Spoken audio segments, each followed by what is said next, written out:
Sejam muito bem-vindos ao canal Clássicos de Mistério e Suspense. Hoje vamos ao ano de 1956, quando Agatha Christie escreveu uma história com camadas de jogo e realidade. Em A Extravagância do Morto, um evento inofensivo se transforma em um verdadeiro assassinato. Entre cenários montados e personagens fictícios, Poirot precisa descobrir quem trocou a brincadeira por um plano mortal. E agora, está na hora. Vamos começar. A Extravagância do Morto, de Agatha Christie. No seu tranquilo escritório em Londres, Hercule Poirot foi interrompido por uma ligação. Uma que tirou o ritmo do seu dia meticulosamente planejado. A voz do outro lado era ninguém menos que a da senhora Ariadne Oliver, a excêntrica e efusiva escritora de romances policiais. Embora suas palavras estivessem apressadas e confusas com ruídos ao fundo, ela insistiu para que Poirot fosse imediatamente a um lugar chamado Nasse, em Devon. A urgência no tom dela era inconfundível, mesmo que os detalhes continuassem vagos. Miss Lemon, sempre metódica e nada impressionada com ficção, achou o pedido absurdo. Mas Poirot, intrigado com o mistério escondido nas entrelinhas, cancelou seus compromissos, fez as malas rapidamente e embarcou em um trem rumo ao desconhecido interior. Ao chegar à pacata estação de Nassecombe, Poirot foi levado por um carro com motorista, passando por estradas estreitas cercadas por sebes altas e paisagens com as colinas enevoadas de Dartmoor ao fundo.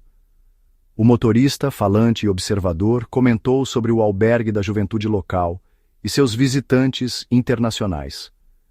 Quando duas garotas jovens, carregadas com mochilas, aceitaram carona, Poirot as observou com certo desgosto pelas escolhas de roupas, mas manteve-se cortês.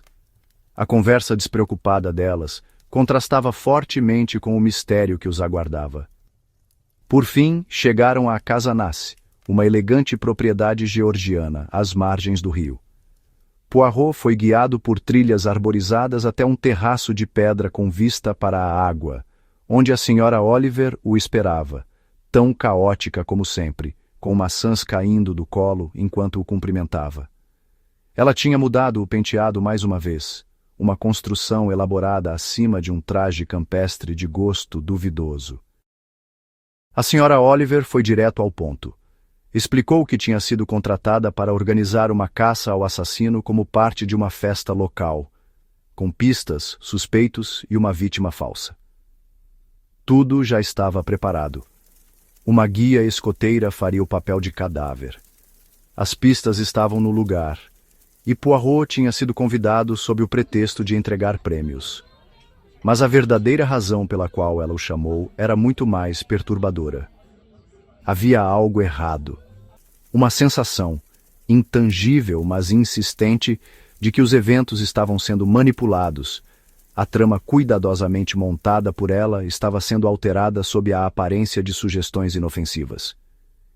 Ideias plantadas por várias pessoas, aparentemente triviais, tinham mudado sutilmente a narrativa que ela havia criado. A senhora Oliver sentia, talvez de forma irracional, que alguém estava organizando um assassinato de verdade sob o disfarce do jogo. Poirot ouviu com atenção. Embora ela falasse de maneira vaga, ele reconheceu os sinais de uma consciência subconsciente, pistas percebidas, mas ainda não compreendidas. A mente, ele acreditava, muitas vezes detectava o perigo antes de conseguir expressar a ameaça. Ele pediu uma lista das pessoas envolvidas. Ela falou sobre Sir George Stubbs, o rico e pouco imaginativo proprietário da propriedade, e sua esposa muito mais jovem e fútil, Hattie. Havia Michael Wayman, o arquiteto temperamental que estava restaurando a folhe da propriedade. Uma estrutura clássica falsa, mal posicionada e instável. Também estavam presentes a governanta Miss Brewis, vários ajudantes locais como Alec e Sally Legg, e vizinhos como a meticulosa Sra. Folliot. cuja família havia sido dona da propriedade antes que tragédias e impostos de herança forçassem a venda. Poirot conheceu alguns deles quase imediatamente. Weyman, o arquiteto, reclamou do gosto estético ruim de Sir George, furioso com a localização da Folly e a possibilidade de um pavilhão de tênis em estilo chinês e espalhafatoso. A frustração dele sugeria um ressentimento mais profundo, talvez até desprezo. Ao voltarem para a casa, Poirot encontrou a Sra. Folliot, uma senhora pequena e idosa com olhos azuis claros e um ar de nobreza discreta. Ela falou sobre a história da casa e das raízes profundas da família naquele lugar, dito com tanta dignidade serena que Poirot não pôde deixar de sentir que havia mais por trás de suas palavras tranquilas. Durante todos esses encontros, o ambiente parecia carregado de uma inquietação sutil. Os instintos da Sra. Oliver não eram infundados. Por trás do charme pitoresco da festa e do cenário encantador, Poirot sentia uma presença invisível. Alguém, inteligente e calculista estava agindo. E em breve, muito em breve, o jogo se tornaria algo muito mais perigoso. A Sra. Folliot conduziu Poirot para o interior espaçoso e elegante da Casa Nasse, levando-o de uma delicada sala de estar até um salão amplo, repleto de vozes e uma desordem refinada. Era evidente que os preparativos para a festa estavam deixando a casa tensa, e os nervos à flor da pele. Sir George Stubbs, um homem corpulento, com o rosto avermelhado e uma barba fora de lugar, cumprimentou Poirot com entusiasmo. Os olhos atentos apesar do comportamento jovial. Perto dali, Lady Stubbs, sua esposa, permanecia à parte, encantada com um anel de esmeralda, alheia à agitação ao redor. Lady Stubbs pareceu a Poirot uma figura impressionante, embora peculiar. A maquiagem era pesada, o comportamento infantil e a conversa surpreendentemente simples, marcada por fascínio por cassinos, joias e casas noturnas. Sob o chapéu chamativo e o cabelo preto liso, o rosto tinha um charme vago. Poirot se incomodou com a risada dela, descontrolada e estranha, como se uma parte de sua mente estivesse sempre distante da realidade. Os convidados presentes eram tão diversos quanto distraídos. A Sra. Masterton, autoritária e rígida, comandava as discussões sobre a localização das tendas com o capitão Warburton, que se portava com um humor sedutor.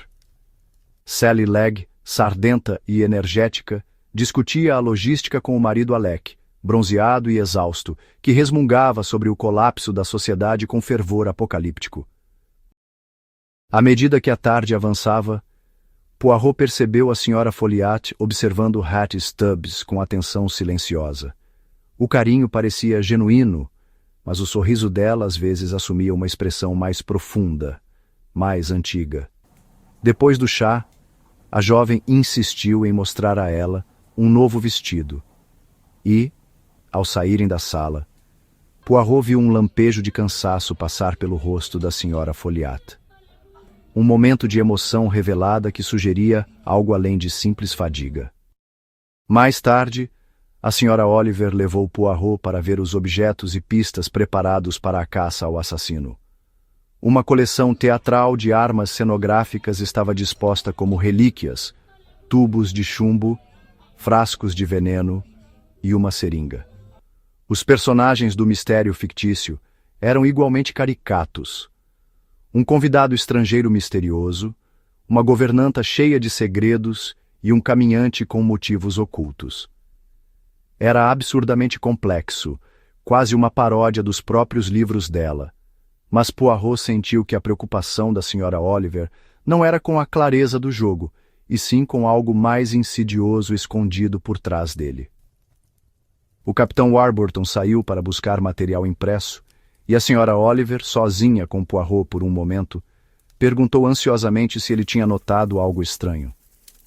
Poirot lhe deu pouca resposta. Embora tivesse percebido muitas coisas, nada ainda fazia sentido. Tudo parecia estar no lugar, ou fingindo estar. Logo, Miss Brewis apareceu para mostrar o quarto de Poirot, um espaço confortável com vista para o rio e todos os detalhes perfeitamente organizados. Mas até mesmo nas palavras corteses da governanta, Poirot percebeu um tom de desprezo ao mencionar Lady Stubbs. Longe de ser ingênua, Brewis insinuou que a jovem era astuta por trás de sua fachada provocante. Da janela, Poirot viu Lady Stubbs e a senhora Folliot se separando. Quando Hattie seguiu em direção ao caminho do rio, outra figura surgiu atrás de uma árvore de magnólia, Michael Wayman, o arquiteto. Ele a seguiu discretamente e a mente de Poirot, sempre atenta aos padrões humanos, reconheceu o antigo cenário de idade, riqueza e beleza, encontrando juventude e sedução. Incomodado por um pressentimento que não sabia nomear, Poirot saiu para encontrar a senhora Folliot. A alcançou enquanto ela caminhava de volta para casa e galantemente ofereceu-se para carregar a cesta dela. Enquanto caminhavam, ele direcionou a conversa delicadamente para Hattie. O tom da Sra. Folliot era calmo, as palavras cuidadosas. Hattie, ela explicou, tinha perdido toda a família em uma tragédia nas Índias Ocidentais e estava sob seus cuidados desde então. Embora não fosse deficiente mental, Hattie era simples, maleável e perigosamente influenciável. A Sra. Folliot tinha organizado o casamento entre Hattie e Sir George, vendo nele um homem rico e bondoso que poderia oferecer a segurança e estabilidade que Hattie nunca conseguiria sozinha. No entanto, havia um tom de preocupação nas lembranças dela. Talvez um medo de ter colocado Hattie em algo que não compreendia completamente. Eles passaram pelo albergue da juventude, antigamente parte de outra propriedade, e a Sra. Folliot suspirou pelas transgressões da era moderna. Para ela, a Casa Nasse tinha sido poupada das indignidades sofridas por outras mansões vizinhas. Antes de se despedirem, a Sra. Folliot fez uma observação final e solene. O mundo, disse em voz baixa, era perverso, cheio de pessoas perversas. A voz dela, tão calma até então, soou como uma pedra caindo em água parada. Poirot a observou entrando no chalé e ficou parado por um longo tempo, encarando a porta fechada. As palavras dela ecoavam em sua mente, misturadas ao instinto inicial da Sra. Oliver. Havia algo errado. Mas o quê? Em um momento de contemplação, Hercule Poirot caminhou além dos portões da Casa Nasse, deixando seus instintos guiá-lo por uma estrada sinuosa que terminava em um pequeno cais. Lá, um velho barqueiro, marcado pelo tempo, compartilhou fragmentos do passado da propriedade. Ele falou da família Folliot com a reverência de quem testemunhou sua longa decadência, da dor silenciosa da senhora Folliot, dos filhos perdidos e de um legado que se apagava. Embora Sir George Stubbs fosse agora o dono da casa, o barqueiro sugeriu com confiança irônica que os Folliot não haviam perdido totalmente seu lugar. Poirot voltou o morro acima, com pensamentos embaralhados. O passado ainda agarrava Nasse como era, silencioso e persistente. Depois de um asseio meticuloso, ele se juntou à casa para o jantar, sendo recebido pelo mordomo Hendon. As perguntas de Poirot foram casuais, mas suas observações exatas. Ele sentiu que o passado estava sendo reescrito em Nasse, mas não esquecido.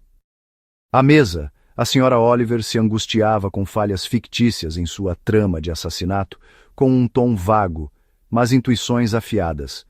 Lady Stubbs ofereceu apenas sorrisos lânguidos e bocejos, até anunciar que ia se retirar.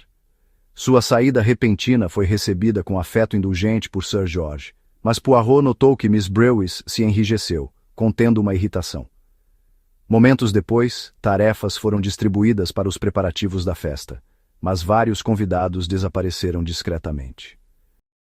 Na manhã seguinte, o café da manhã foi um retrato de contrastes domésticos. Enquanto os outros comiam pratos fartos, Lady Stubbs, usando um chapéu rosa claro inadequado para a ocasião, mordiscava torradas em silêncio. O correio chegou, trazendo uma carta para Hattie, de um primo chamado Etienne de Souza. A reação dela foi imediata e intensa. Disse que estava com dor de cabeça e se retirou, deixando cair um lenço que Poirot fez questão de devolver pessoalmente. As palavras dela, sussurradas e apressadas, revelaram um medo bruto. Ela não queria ver o primo.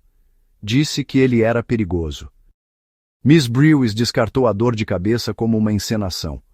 Poirot, embora incerto sobre o estado mental de Hattie, começou a suspeitar que ela escondia muito mais do que uma inocência vazia. Os alertas anteriores da Sra. Folliot ecoavam em sua mente. Lá embaixo, a festa tomava forma sob as ordens enérgicas da Sra. Masterton. Poirot foi convocado para ajudar, observando os detalhes com atenção. A Sra. Masterton era direta em suas avaliações sociais, elogiando a transformação de Nasce por Sir George, mas zombando discretamente do título inventado e das origens recentes dele. Um pequeno espetáculo aconteceu quando duas garotas estrangeiras tentaram atravessar o bosque novamente, sendo expulsas por um Sir George furioso. Poirot observou em silêncio, notando o contraste entre aquela fúria matinal e a cordialidade do anfitrião no portão. Perto dali, Marlene, uma escoteira local e a vítima designada da caça ao assassino, chegou com entusiasmo infantil. Sua fascinação por assassinatos reais deixou Poirot desconfortável, embora o papel dela parecesse inofensivo. No começo da tarde, a festa estava em pleno andamento. Visitantes passeavam pelos jardins, risos se misturando ao farfalhar das folhas e a música ao longe. Lady Stubbs, usando um vestido chamativo cor de camélia, deslizava entre as barracas, coberta de joias. Já a Sra. Folliot exibia elegância e propósito, desempenhando o papel de anfitriã com uma naturalidade que parecia nata. Poirot observava a interação entre os visitantes, ouvindo elogios pela restauração da propriedade e notando como a Sra. Folliot reassumia naturalmente sua antiga posição. Em um momento de pausa, Poirot visitou a tenda da cartomante, onde Sally Legge, agora Madame Zulica, fazia previsões otimistas. Em outro ponto, Marlene não foi vista, e rumores sobre sua ausência começaram a circular. Vagando pelos jardins, Poirot encontrou Etienne, um homem elegante e atraente, que confirmou ser primo de Hattie. Ele não a via desde que ela tinha 15 anos e a descreveu como mentalmente imatura. Quando Lady Stubbs não apareceu para julgar o concurso infantil, a preocupação cresceu. Warburton, irritado, pediu a ajuda de Poirot para encontrá-la. Enquanto caminhava pelos jardins, Poirot refletia sobre a atmosfera enigmática. Tantos papéis sendo representados. Tantas verdades disfarçadas. Por fim, ele chegou ao Jardim das Camélias, onde a Sra. Oliver estava sentada ao lado de uma pista que poucos tinham decifrado. Enquanto conversavam, ela fez uma piada nervosa sobre ninguém ter descoberto ainda seu cadáver. O passeio os levou até a casa do barco, onde Marlene deveria estar esperando o primeiro visitante que resolvesse as pistas. O caminho era íngreme e silencioso. A Sra. Oliver destrancou a porta e chamou animadamente. Mas Marlene não respondeu. Poirot entrou devagar, olhando para a figura imóvel da menina junto à janela. À primeira vista, parecia uma encenação perfeita, uma criança fazendo seu papel. Mas algo estava errado. Ele se ajoelhou. Não havia respiração nem movimento. O lenço escondia uma corda, cruelmente amarrada. Ela tinha sido estrangulada. A senhora Oliver desabou numa cadeira, o horror tomando conta de seu rosto. Era como ela temia. Um assassino de verdade agora andava entre eles. E a vítima não era uma espiã estrangeira nem uma vilã glamurosa, mas uma menina de 14 anos que, até onde se sabia, não tinha inimigos. Na solenidade silenciosa do escritório da Casa Nassi, o inspetor detetive Bland estava sentado atrás de uma mesa pesada, recém-chegado da casa do barco. Lá, a equipe forense trabalhava meticulosamente. Sir George Stubbs estava dividido entre a descoberta horrível e a festa que continuava do lado de fora, com os convidados ainda se divertindo, alheios ao ocorrido. Bland recomendou discrição por enquanto. Era melhor deixar o evento continuar. A notícia se espalharia em breve.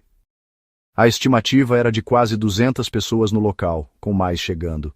O inspetor comentou em voz alta. Qualquer um poderia ser o assassino. Sir George demonstrou perplexidade. Afinal, quem teria motivo para estrangular uma garota do vilarejo sem importância?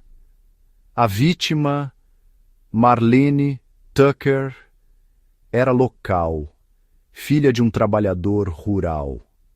Miss Brewis, a secretária de Sir George, estava encarregada de consolar a mãe da menina. Bland pediu para falar com ela em seguida.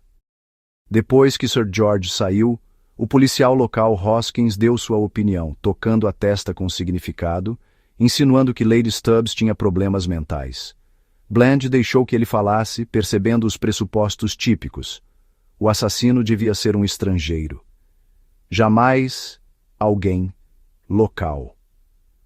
A família Tucker, segundo Hoskins, era decente. Mas os estrangeiros do albergue da juventude, esses eram suspeitos. O inspetor disse pouco. Ele reconhecia preconceito quando ouvia. O médico entrou em seguida com os resultados preliminares. A morte tinha sido limpa, rápida e silenciosa. Marlene foi estrangulada com um pedaço de corda de varal, provavelmente sem sequer perceber o perigo, sem sinais de agressão, sem indícios de motivação sexual.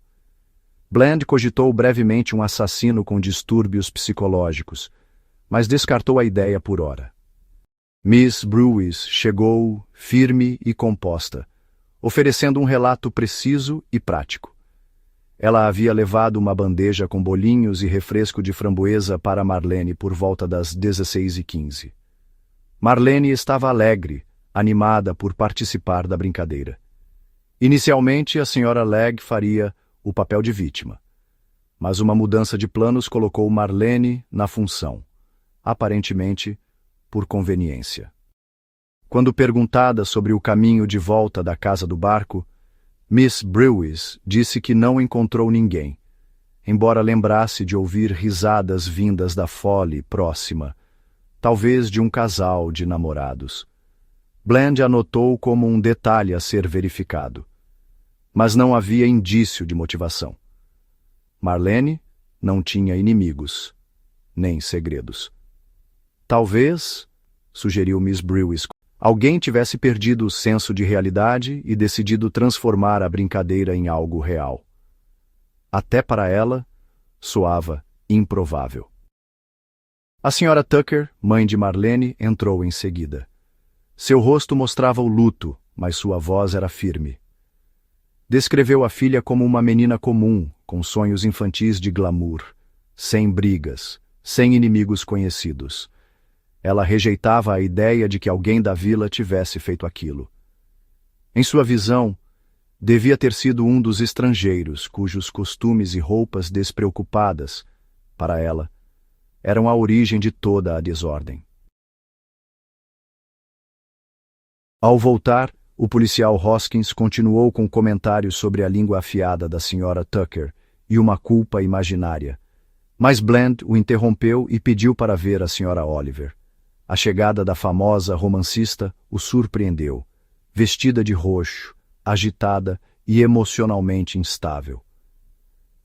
Ela sentou-se pesadamente e declarou que se sentia horrível, com a voz tremendo de culpa. Bland se alarmou com a declaração dramática. Era, segundo ela, o assassinato dela. Ao tentar organizar os pensamentos, ficou claro que ela estava devastada pelo fato de um assassinato ter acontecido exatamente no cenário que ela havia criado. A mente dela girava entre motivos e cenários imaginários, alguns absurdos, outros assustadoramente plausíveis. Um maníaco sexual? Uma mensagem secreta? Um corpo enterrado? Ela não sabia. Esse era o problema. Sua imaginação, tão útil na ficção, agora era um fardo na realidade.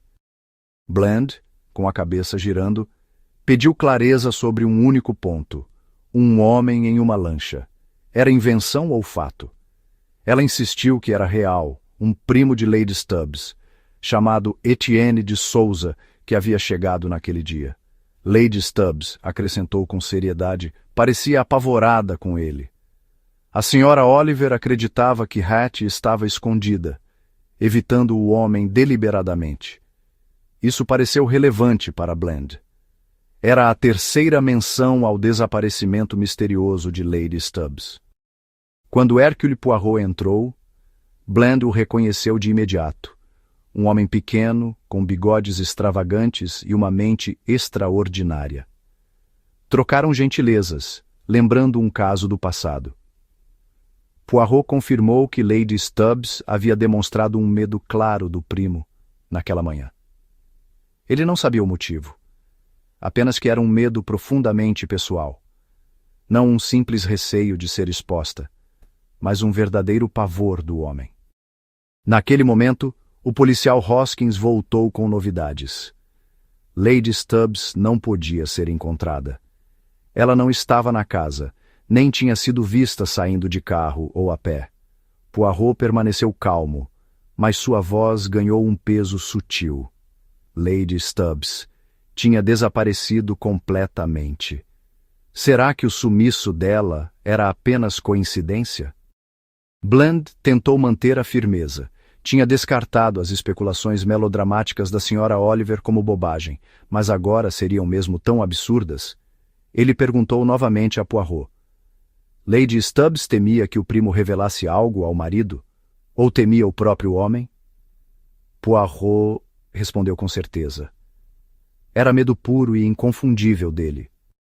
Bland percebeu então que talvez a solução não estivesse no assassinato de uma garota do vilarejo, mas em um fio mais profundo e complexo, envolvendo uma mulher assustada, um primo do passado e uma casa, cujas sombras escondiam mais segredos do que os caminhos do jardim revelavam.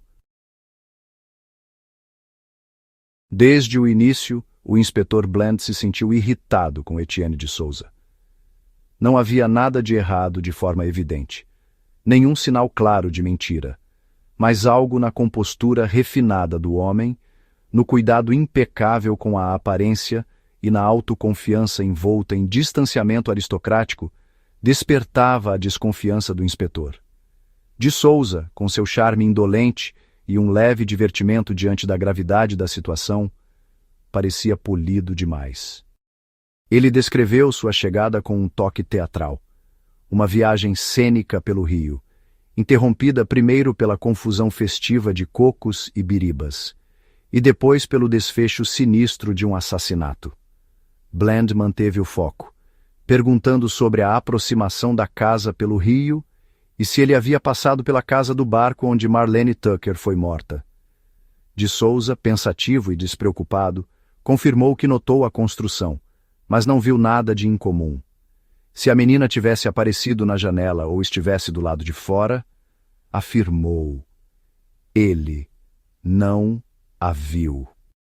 O inspetor insistiu. De Souza estava mesmo sozinho naquele passeio de barco.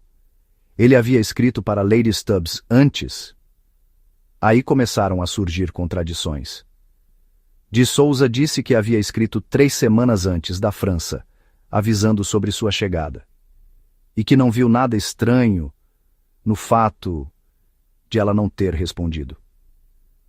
Mas Bland sabia que Lady Stubbs só recebeu a carta naquela manhã e que ficou visivelmente abalada. De Souza comentou sobre a inteligência limitada dela e sugeriu que ela simplesmente não sabia lidar com correspondência. Bland mudou o foco. Havia alguma razão para Hattie querer evitá-lo? De Souza descartou a ideia como absurda. Disse que a conhecia apenas quando ela era criança e que só havia passado ali por curiosidade, depois de ler uma menção num jornal de sociedade. Era, segundo ele, uma visita de cortesia entre primos. Mas o inspetor notou como essa visita cortês parecia ensaiada demais.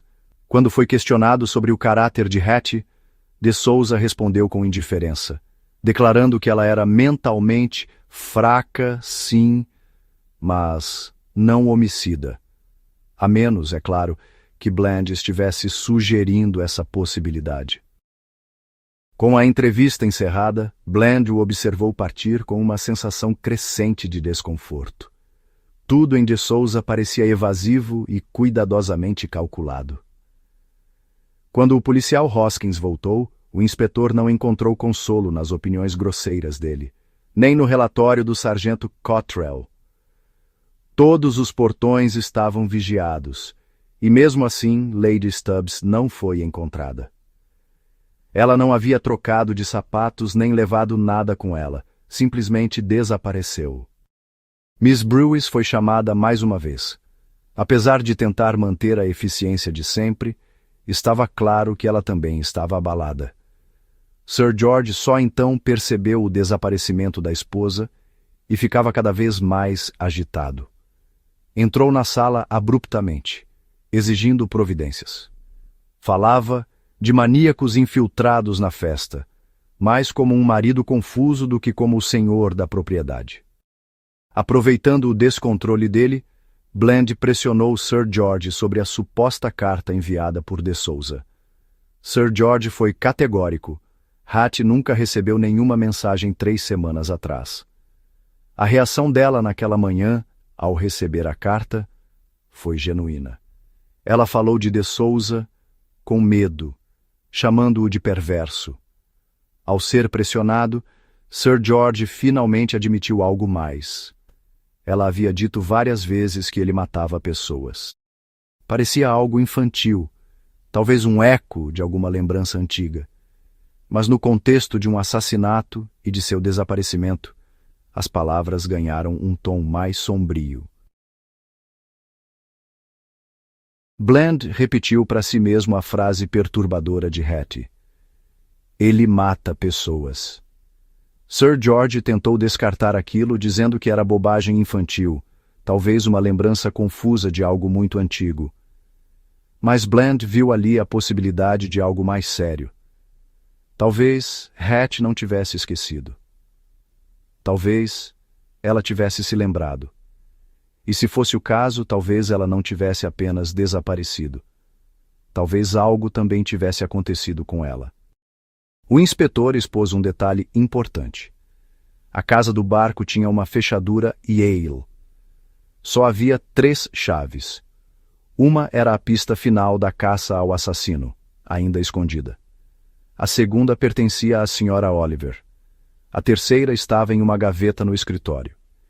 Isso significava que apenas pessoas íntimas da estrutura do jogo poderiam acessar a casa do barco sem que Marlene abrisse a porta, e isso reduzia muito o número de suspeitos.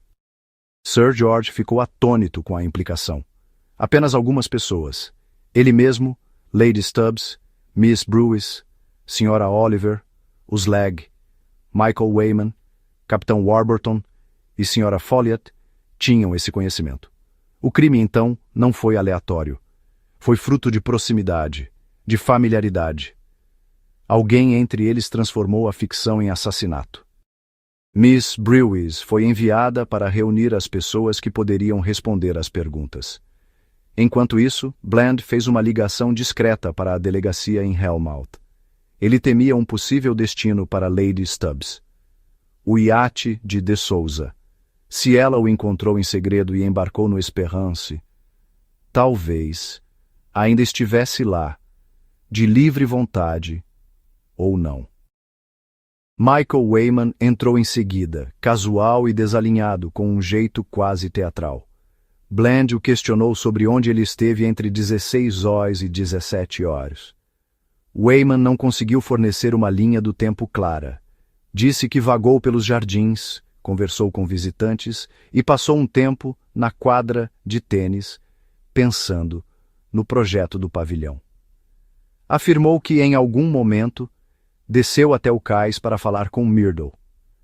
Mas, para o período crucial em que Marlene morreu, ele não tinha um álibi firme. O tom dele ficou brincalhão. Disse em tom de piada que provavelmente foi a Sra. Oliver quem cometeu o assassinato por estilo artístico. Por trás do humor, Bland percebeu tensão. Quando perguntado sobre Lady Stubbs, Wayman admitiu que ela o deixava confuso. Embora a maioria a visse como mentalmente lenta, ele discordava. Achava que ela era bastante consciente e que sabia fingir ser tola quando isso a favorecia. Os comentários dele sugeriam um ressentimento. Talvez algo não dito tivesse acontecido entre ele e Hattie. Bland percebeu isso, notando o amargor nas palavras. E agora, Hattie tinha desaparecido. Ao sair, Bland murmurou que algo aconteceu entre Hattie e Wayman. Talvez uma discussão. Talvez algo mais. Perguntou a Hoskins o que as pessoas pensavam do casal. Hoskins confirmou que Lady Stubbs era vista como boba, enquanto Sir George era geralmente benquisto. Aparentemente, a Sra. Folliot tinha feito muito para suavizar o caminho social deles. Bland decidiu que precisava falar com a Sra. Folliot. Se alguém conhecia a verdadeira natureza das pessoas na Casa Nassi, era ela. E se havia segredos enterrados por trás da fachada, talvez ela fosse a única que os tinha percebido, muito antes de o assassinato acontecer às margens do rio. A Sra. Folliot, que um dia foi a matriarca graciosa da Casa Nassi, agora estava sentada na sala de estar, uma sombra do que foi. Hercule Poirot a encontrou ali, tremendo por dentro, segurando um lenço e falando com um tom carregado de dor contida. O assassinato da jovem a abalou profundamente, e suas palavras hesitavam ao lamentar uma vida interrompida de forma trágica. Ela parecia mais velha, sua postura enfraquecida por algo mais profundo que o luto, talvez uma intuição soterrada. Poirot tocou suavemente em suas observações, tentando saber mais sobre Lady Stubbs e o estranho visitante, Etienne.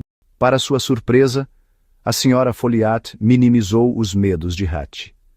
Admitiu conhecer Lady Stubbs bem, talvez melhor do que o próprio marido, mas descartou a reação da jovem ao primo.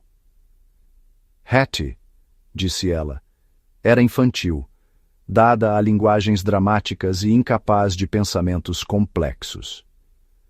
Quando Poirot sugeriu cuidadosamente que alguém mentalmente simples poderia agir com violência num momento de emoção extrema, a Sra. Folliot reagiu com fúria repentina.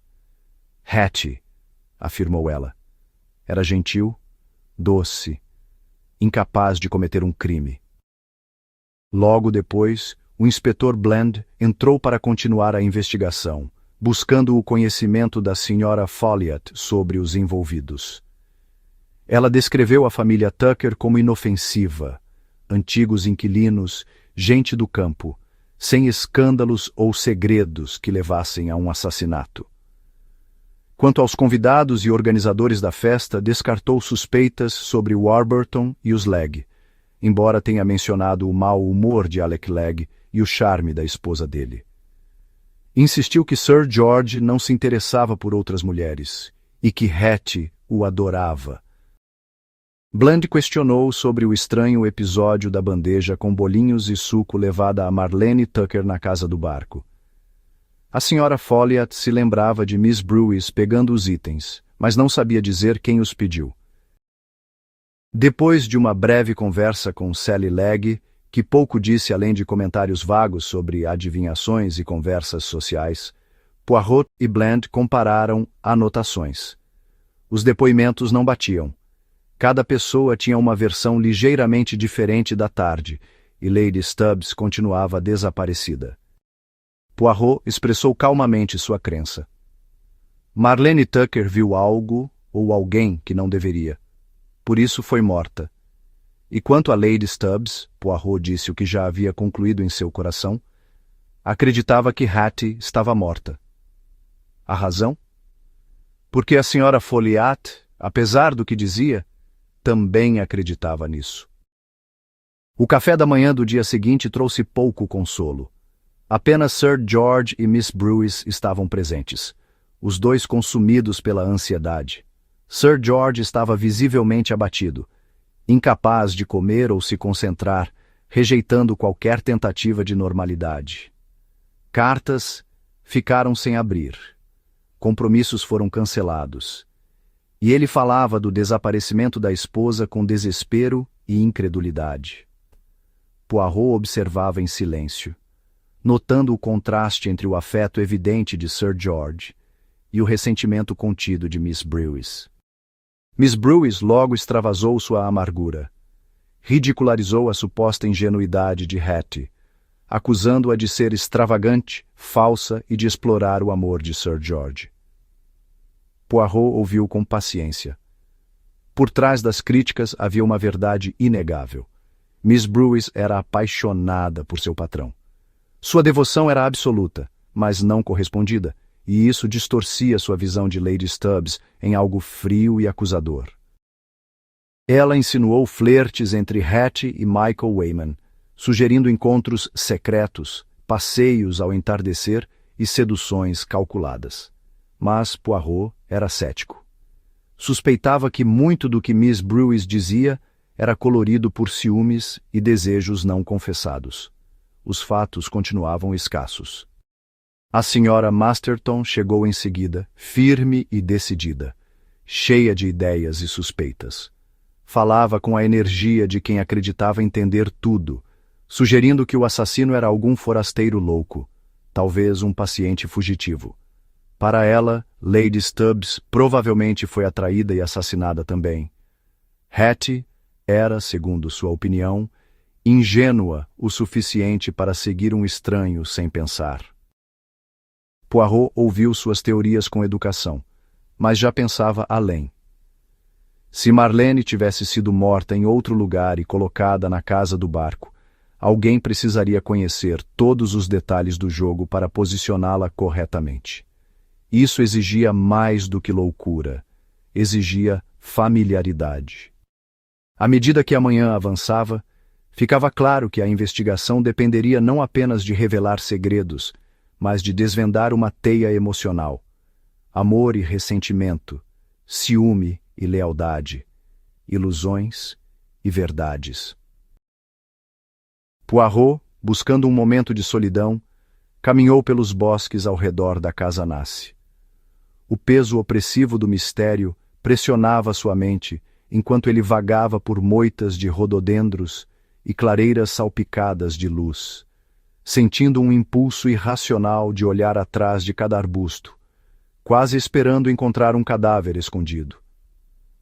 Por fim, seu caminho o levou até a Folly, uma construção fantasiosa agora carregada de inquietação, onde ele parou para descansar. Ali, um brilho no chão de pedra chamou sua atenção. Um pequeno pingente dourado em forma de avião, preso em uma fenda. Imediatamente, uma lembrança surgiu. Uma pulseira usada por Sally Legg, brilhando enquanto ela lia fortunas na tenda. Mal havia guardado o pingente no bolso quando um jovem de camisa estampada apareceu, assustado com a presença de Poirot.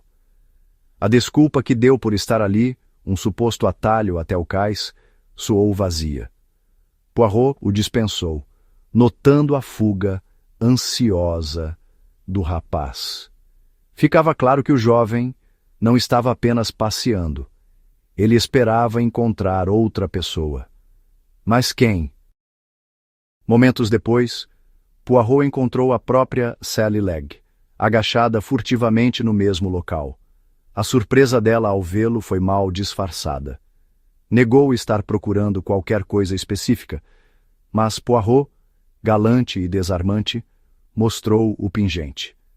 A reação dela foi tensa, e suas desculpas sobre quando o perdeu não convenceram. Com a respiração irregular, ela fugiu da Folly, deixando a nítida impressão de alguém preso em algo que não sabia explicar nem escapar. Em seguida, Alec Legg apareceu, irritado, na defensiva, e claramente esperando encontrar outra pessoa. Ele foi embora às pressas, deixando Poirot a refletir sobre a estranha convergência de 3 pessoas, todas atraídas pela Folly, cada uma escondendo mais do que queria admitir. Enquanto isso, na delegacia de Helmouth, o inspetor Bland examinava um chapéu preto encharcado retirado do rio, inconfundivelmente de Lady Stubbs. A descoberta fortalecia a teoria de que ela havia desaparecido nas águas do Helm, talvez até jogada de um barco ou iate. Mas nada era certo. As correntes poderiam facilmente ter levado o corpo ao mar, onde talvez nunca fosse recuperado. Apesar das boas maneiras, a visita dos policiais ao iate de Etienne de Souza, o Esperance, não trouxe resultados. O primo elegante, cheio de charme e hospitalidade, permitiu que eles revistassem cada centímetro da embarcação. Como esperado, Lady Stubbs não estava a bordo. A visita terminou com sorrisos e despedidas, mas Bland ficou com a incômoda sensação de que, por trás da elegância, de Souza era profundamente astuto. Mais tarde, naquele dia, o inspetor Bland realizou um experimento discreto. A bordo do navio turístico, Devon Belle, com mais de 200 veranistas, ele observou como seria fácil, em meio ao barulho e à agitação, empurrar alguém para o rio sem ser notado. Uma encenação, feita por policiais disfarçados, confirmou. Entre conversas e paisagens, um corpo poderia desaparecer no Helm sem que ninguém percebesse. Enquanto Bland percorria o rio, Poirot voltou ao local da festa. Examinou a tenda da cartomante e, seguindo um caminho escondido, chegou a um quiosque esquecido. Dentro, entre poeira e teias de aranha, ele encontrou uma marca circular no chão, mediu-a e assentiu, satisfeito.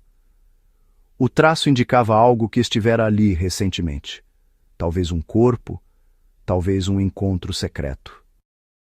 Descendo a colina, Poirot entrou mais uma vez na casa do barco. Tudo parecia inalterado, exceto pela ausência do corpo e da bandeja. Sobre a mesa, os gibis continuavam empilhados. Ele examinou os rabiscos infantis deixados por Marlene. Pares toscos, fofocas e suposições sobre quem beijou quem espiava os casais no bosque. Suas anotações revelavam uma natureza curiosa, de uma menina que via tudo sem compreender o peso do que via. E talvez, um dia, ela tenha visto algo realmente perigoso. Mas a mente de Poirot estava inquieta. Faltava algo, um objeto, um detalhe, uma presença, que ele não conseguia identificar.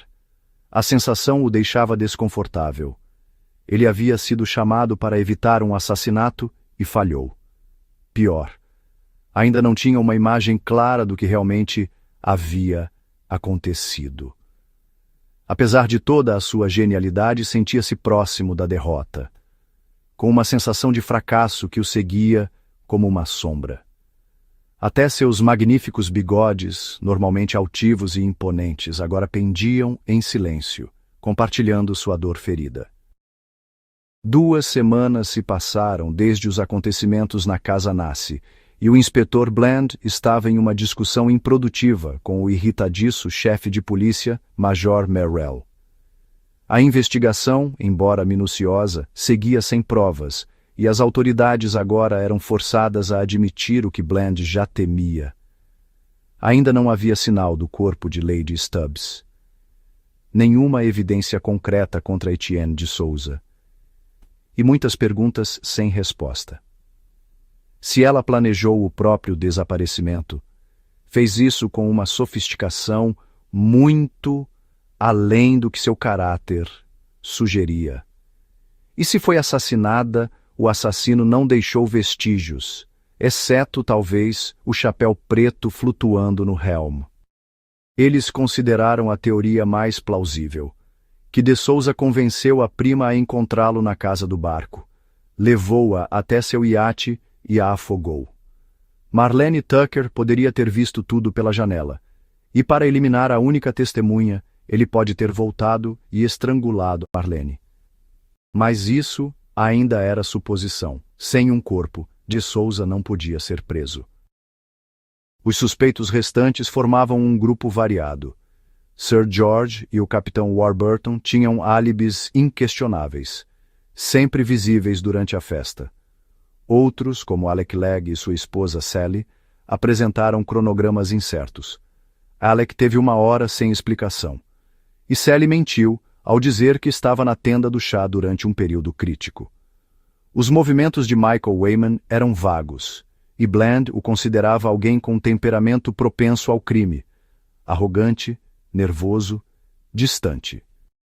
Mas a mais intrigante era Amanda Brewis. Ela admitiu abertamente ter estado na casa do barco próximo da hora do assassinato, levando bolinhos e suco para Marlene, um ato que supostamente foi sugerido por Lady Stubbs. No entanto, outros consideravam isso improvável. Lady Stubbs não era do tipo que demonstrava preocupação, nem conhecida por tais iniciativas. Se Amanda inventou essa história, talvez tenha matado Hattie num momento de ciúmes, e Marlene tenha testemunhado.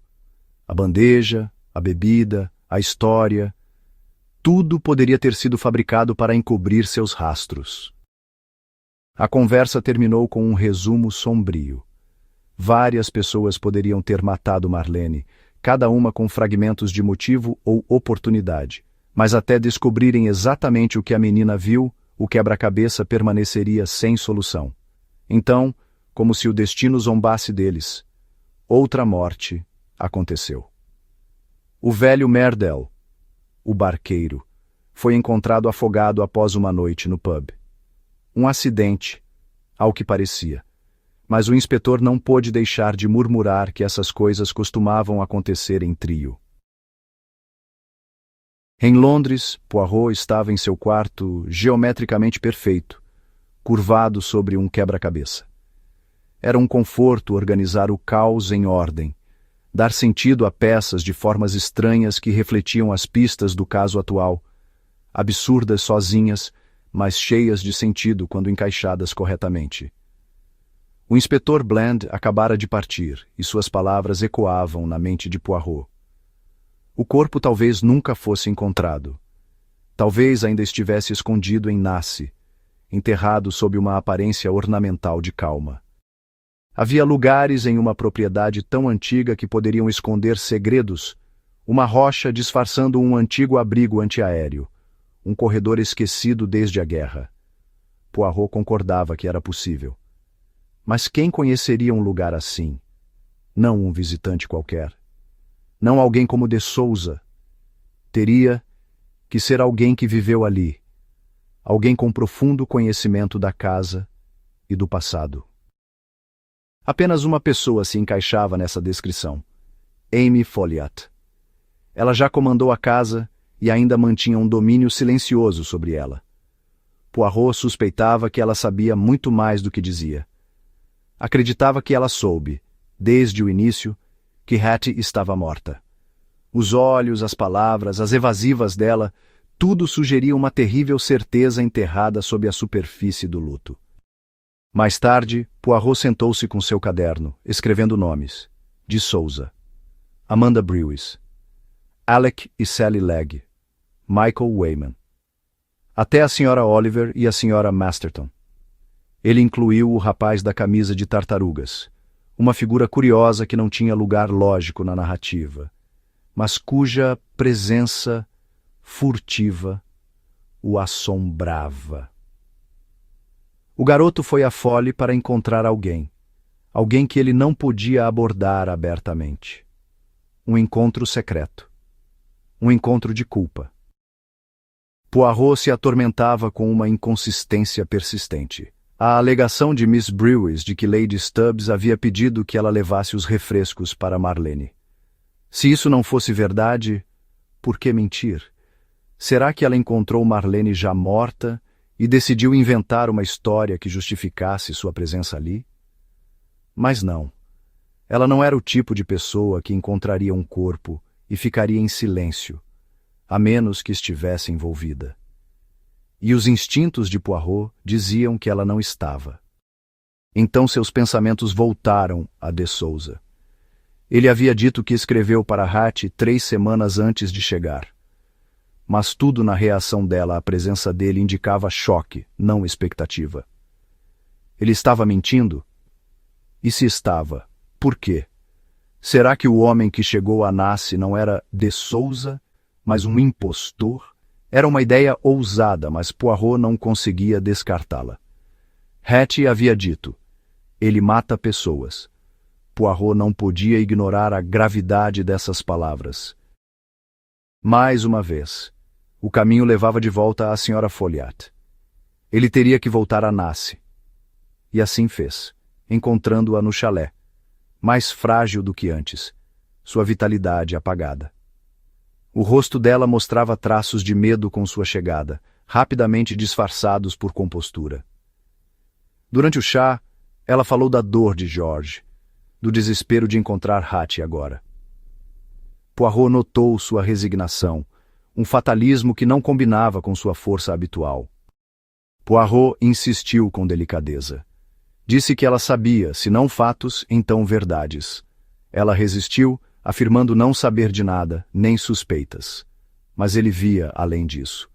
O silêncio dela, o cansaço, a recusa em falar, não vinham da ignorância. Eram o peso de quem sabe de tudo, mas não pode, ou não quer, contar. Ele a alertou, com firmeza silenciosa, que o conhecimento não dito podia ser perigoso, que assassinato nunca terminava de verdade. Deixava ecos, sombras, dívidas não pagas. A Sra. Folliot, com a voz trêmula, sussurrou que agora tudo tinha acabado. Estava terminado. Mas Poirot sabia que não. E ao se levantar para sair, fez uma promessa. Ele, Hercule Poirot, não desistiria. E ao se afastar do chalé, descendo o caminho coberto de folhas, sob o céu em mudança, carregava não apenas suspeitas, mas uma certeza. A verdade estava na casa Nasse. E a chave, fosse de luto, dever ou culpa, descansava no coração de Amy Folliot. Os passos de Poirot o levaram para longe da grande e melancólica casa Nasse, até um lugar mais modesto, a casinha da família Tucker. Sua batida na porta quase foi abafada pelo alvoroço doméstico que vinha de dentro, enquanto a Sra. Tucker repreendia o marido e os filhos por causa de bota suja e dedos melados. Quando a porta finalmente se abriu, Poirot foi recebido por uma menina gordinha com um pirulito empurrando a bochecha. Sua mãe, de rosto vermelho e desconfiado, suavizou a expressão ao reconhecê-lo como o cavalheiro visto com a polícia. Dentro da casa, Poirot foi conduzido a uma salinha tão obsessivamente polida que parecia um sacrilégio respirar ali. A Sra. Tucker ouviu enquanto Poirot expressava suas condolências e perguntava com delicadeza se havia alguma novidade sobre o assassinato de Marlene. Nenhum progresso, nenhuma justiça. Ela sentia, como muitas em sua posição, que a polícia pouco se importava quando a tragédia atingia os pobres. A conversa voltou-se para os acontecimentos da festa, onde Marlene havia interpretado a vítima na caça ao assassino. Foi a Sra. Masterton, explicou, quem reuniu as meninas com a Sra. Oliver apenas como autora simbólica. Mas Poirot suspeitava que alguém havia manipulado discretamente essas figuras de fachada para um propósito mais sombrio, escondendo-se atrás delas para orquestrar uma morte real. Ele perguntou, com tato, se Marlene poderia ter conhecido seu assassino antes. Mas a Sra. Tucker foi firme. Marlene era uma boa menina, criada direito, não do tipo que aceitava presentes de estranhos. Mesmo assim, Poirot insistiu. E se tivesse sido alguém aparentemente respeitável, como um vizinho? A senhora Tucker admitiu que Sally Legg já havia dado um lenço e até um batom para Marlene, embora ela mesma tivesse proibido esse tipo de besteira. Enquanto a família relembrava, Poirot soube de outra perda recente. A morte do pai idoso da senhora Tucker, o velho Merdell, que se afogou perto do cais. Disseram que foi acidente, ele tinha 92 anos. Enxergava mal e gostava de beber. Mas enquanto Poirot ouvia, algo despertou dentro dele. Ele já tinha conversado com aquele homem antes. Lembrou-se da frase enigmática: sempre haveria foliats na casa Nassi. As peças se encaixaram com clareza impressionante. A menina, Marlene, era neta de Merdell. A criança que abriu a porta, Marilyn, se tornava inesperadamente importante. E foi ela quem, mais tarde, chamou Poirot num canto com um segredo sussurrado. A irmã não tinha ganhado os presentes de Sally Legg. Ela os tinha comprado, batom, perfume, base, itens escondidos da mãe debaixo das roupas de inverno. E de onde veio o dinheiro? Marilyn, em troca de algumas moedas brilhantes e a promessa de mais, revelou a verdade. Marlene era bisbilhoteira, observava, escutava escondida, flagrava pessoas em situações comprometedoras. Ela recebia para não contar. Esse era seu poder e sua ruína. Com essa revelação, Poirot ligou para o inspetor Bland e fez uma única pergunta: o tamanho e o estilo do iate de Etienne de Souza. Bland garantiu que não havia compartimentos secretos. Isso não importava, disse Poirot. O iate era luxuoso, e isso, por si só, era a pista. Em seguida, ligou para a senhora Oliver, interrompendo-a justo quando ela estava prestes a sofrer em uma palestra pública sobre como escrevia livros. Com seu habitual jeito excêntrico, ela acolheu a interrupção com alívio. Na conversa animada, Poirot obteve 2 fatos cruciais. Primeiro, sua caça ao assassino original não tinha sido planejada para acontecer na Folly ou na Casa do Barco. Isso foi alterado por outra pessoa. Segundo, a inclusão de um cientista atômico como suspeito veio de uma informação casual, de que Alec Legg, marido de Sally, era um. Esses fatos atingiram Poirot como um raio. A intuição da senhora Oliver, embora envolta em fantasia e ficção, havia espelhado a verdade. Até a última pista, o rabisco misterioso no gibi tinha uma direção. Mas o gibi com essa pista tinha desaparecido. Poirot suspeitava que alguém o havia removido de propósito. Um terceiro assassinato agora se firmava em sua mente. A morte de Merdell não foi acidente. Poirot tinha certeza. A cadeia de mortes havia crescido. Por Marlene, Hattie Stubbs e agora Merdell. 3 mortes, cada uma ocultando os segredos da anterior. Naquela noite, Poirot visitou a Mill Cottage, agora ocupada por um Alec Legg amargo e desleixado. O jovem arrumava as malas, seu casamento em ruínas. Sally o deixara, aparentemente nos braços do charmoso arquiteto Michael Wayman. Mas Poirot suspeitava de uma história mais complexa. Ele sugeriu que Alec, envolvido com certas ideologias políticas, tentou se afastar, mas foi ameaçado. Houve um encontro secreto. Um jovem de camisa de tartarugas. Alec escondeu a verdade de Sally, que, sem saber de seu sofrimento, se afastou. Poirot o aconselhou a deixar o orgulho de lado, procurar Sally e contar tudo.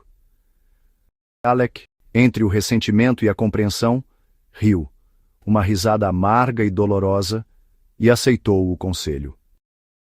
Poirot deixou a casa em silêncio. Acima dele, o céu já estava escuro. A verdade estava quase ao alcance. Ele havia seguido um rastro, não de pegadas, mas de mentiras jogadas fora, pistas ignoradas e silêncios feridos dos que ficaram para trás. E agora, enfim, ele sabia para onde ir. A tensão preenchia o ambiente enquanto o chefe de polícia andava impaciente, impedido de sair para seu compromisso noturno apenas pela insistência inabalável de Bland.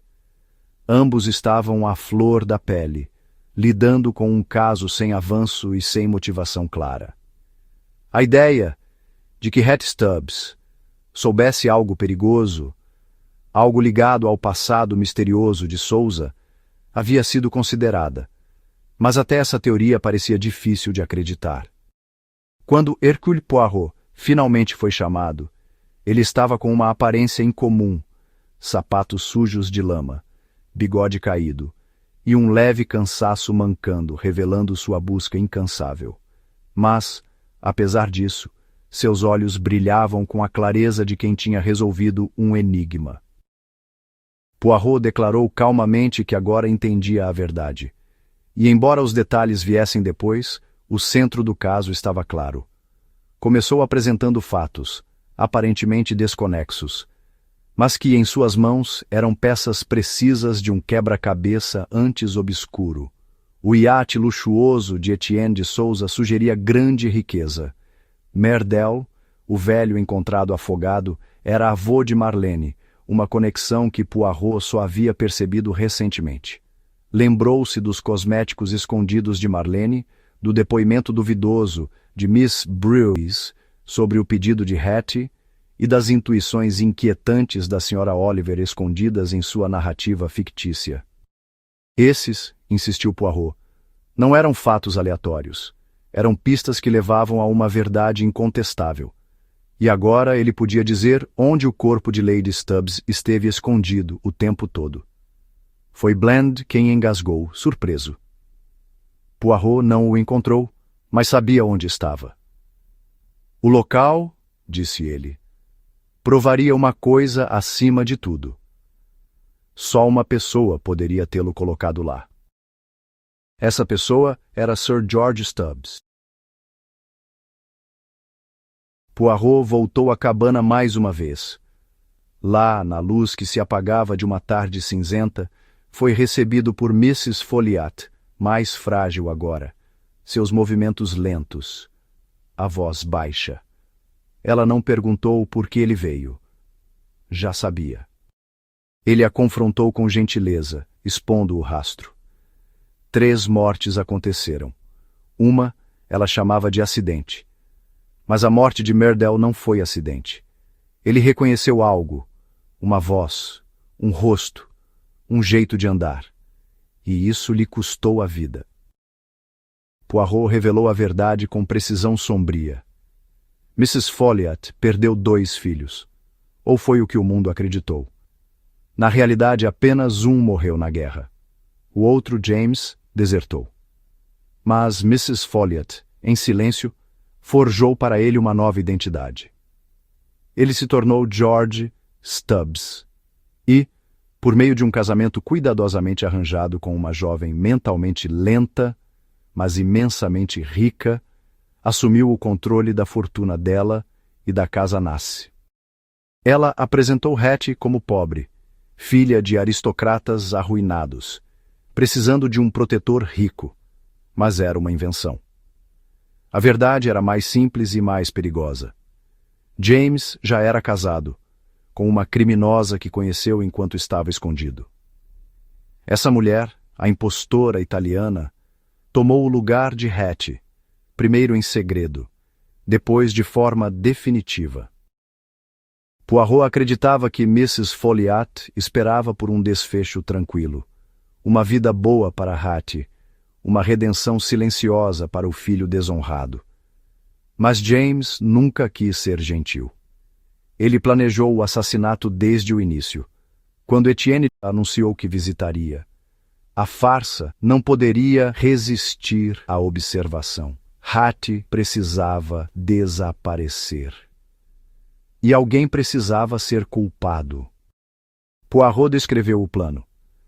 Hattie foi retirada discretamente, talvez já morta, o corpo escondido sob a fole recém-construída. Enquanto isso, a impostora assumia seu lugar. Ninguém questionou a mudança, nem os empregados, nem os convidados. E Marlene, a única que talvez soubesse, virou um risco. Ela recebeu bugigangas até que suas insinuações ficaram perigosas demais.